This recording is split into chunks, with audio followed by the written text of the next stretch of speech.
Alright, so here's the thing. In 2022, I spent around 221 days traveling, which means I was away from roughly 60% of the year traveling. And I saw this post on Twitter recently from Austin Silver, which is a guy I really admire for his trading and his day trading skills, and he's really good at what he does for sure. But I had to bring my take on it because Austin says he's trading for traveling after and not trading while he's traveling. Now, I wouldn't be able to do this for sure because I'm traveling way too often and I love my lifestyle. But I want to share my take on, over these years, why I trade better when traveling compared to being at home in Bangkok. And what are some things you can use, some tips you can apply to your own trading to trade better on the road or even when you're at home by yourself. Let's dive right in.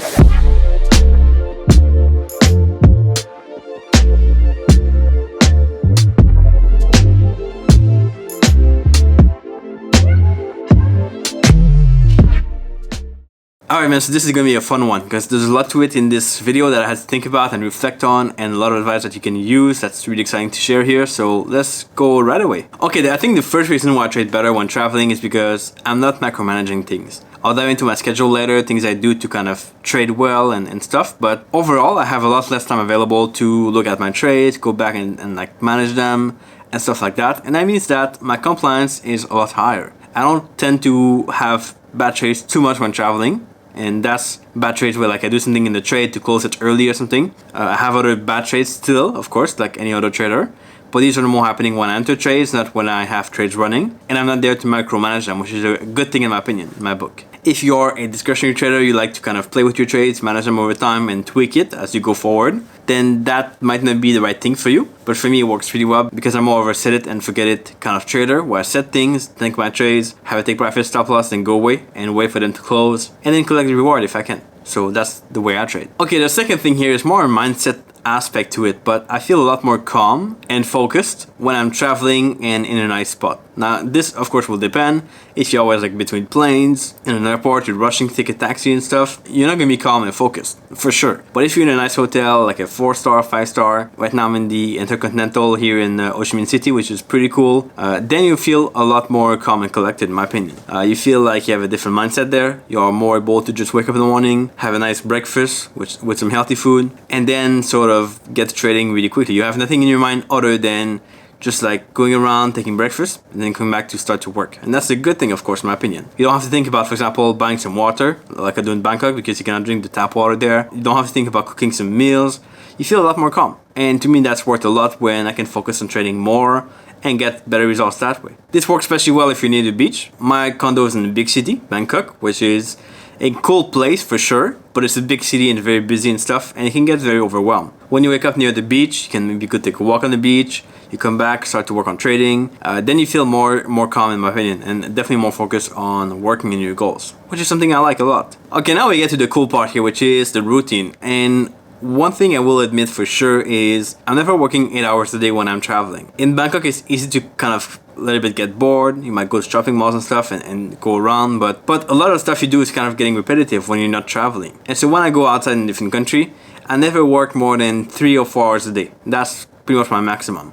There's a few days out of the year where I work more than that, but 3 to 4 hours a day of focused work and like really doing the tasks that you need to be doing, the high results task, is all you need to succeed. You don't need to do 10 hours a day, you don't need to do 8 hours a day, because people who work these long hours tend to waste a lot of time in between. Like they've got the coffee, they talk to someone else, they might be spending a lot of time on email, which I don't. They might be kind of having to do calls with people, they might have to handle these social media stuff, they might have to kind of go back and research things, and then they read something on the internet for a while, and they lose a lot of valuable time that way. If they just cut away all that stuff and work on stuff that they need to work on to get results, they will be spending 2 hours a day working, that's it, they'll be done with it. They will have results faster doing 2 hours a day than spending the other time on relaxing, doing fun stuff, to then get back the next day more energized and get better results again. So I never have more than like 2-3 focus for the day, 2-3 things I want to work on. It could be recording a video, like today, that's my video day. It could be a day where I want to practice some algos. I always review my charts at fixed times, but I have other tasks on the side to kind of complete my day. Trading wise or business wise with Desire Trade, the company I run to help traders succeed and crush it and scale up their own trading. I really spent a lot of time trying to organize and optimize my days and my tasks to be able to do things that I love to do and things I'm better at. And the other things are either kind of trashed away, I don't do them, or they are delegated to someone in my team, either one of my assistants or the guys in the team at Desire Trade who can help me out with that. And that makes my day very simple. I do a few things, I kind of do it the best I can. I take time, of course, to do it well. I want to do things the proper way, and I don't want to cut corners necessarily, but I want to have enough time for other things inside. Then once my work is done, my 3-4 hours a day of work is done, I'll go do something else. I'll be active, I'll go out, I'll go walk around, maybe I'll go to the gym, I'll try to learn some new skills. Now I'm taking some private pilot lessons to get my license for being a private pilot, which is very cool stuff.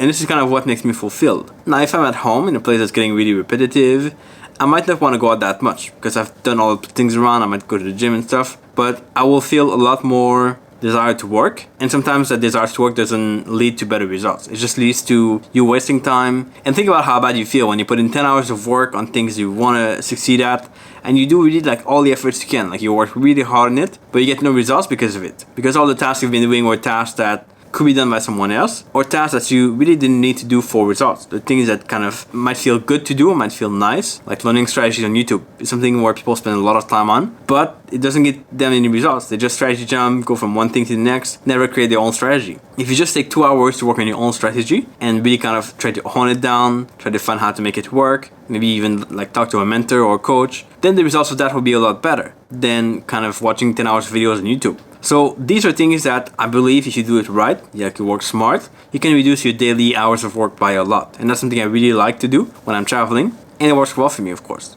Okay, number 4 here, the last thing is, this is the coolest part about trading and traveling, is the luxury and business mindset. Now I find that my mindset is a lot better when I'm traveling. I get more opportunities, I kind of feel more, not grateful, but I definitely feel like there's more that I can achieve. So I have like a growth mindset more than being at home in the same environment every day. That to me is kind of how it works in my mindset. But also the cool thing is when you go to all these like fancy hotels and nice places where you don't have to necessarily spend a ton of money, but at least to feel like you're in a good environment, a luxury environment, it opens up your mind to doing more things. Back when I didn't have much money, in the very beginning of my travel, I would go to like very cheap hotels, sometimes even hostels, but I would always try to find the nicest hotel around, like the 5-star, the cool hotels, and go to hang out in the lobby and work there. I would order a cup of coffee there, I would sit down with my laptop, work for a day, and I would be in that environment of luxury. And I would meet some like business travelers, people doing cool stuff. Sometimes some like really rich people there, and that was a cool thing to do. So you don't have to go to these fancy hotels and stay there to benefit from that luxury mindset. Now these days, of course, I have a different budget. I might stay more in these 4-star, 5-star hotel. The Hilton, Mars usually is where I'm staying. In this case here, Intercontinental, and I'm staying in a top-notch mindset that way. It's very hard to be around people who are high players and doing things and kind of building things and growing, and not have that same mindset. Like the people you're around, even if they're not your friend, you don't talk to them all the time, you at least like maybe just kind of talk very friendly from time to them, will help your mindset. And that's something I really believe in terms of traveling. And it opens up your mind to more people, better environments, and just overall kind of better mindset for me. Alright, so I've gone on and on here about a lot of things in this video, but hope you got some value out of it. These are a few reasons why I believe I trade better when I'm traveling. And the stats also show it. I have better performance when I'm on the road, usually traveling, than when I stay at home and sort of waste some time on trading and play with my trades. So, any question on this, let me know in the comment section below. I will be happy to help out. I cannot reply to all the comments here, but I do read all of them, and I'll use them for future videos to help you out in your own trading. And if you want to see more of me traveling and my day-to-day when I'm in Asia, usually traveling, or somewhere else around the world, check out in the description below. I'll put the link to my Instagram account. Beware of all these fake accounts pretending to be me on Instagram. There's a lot of them.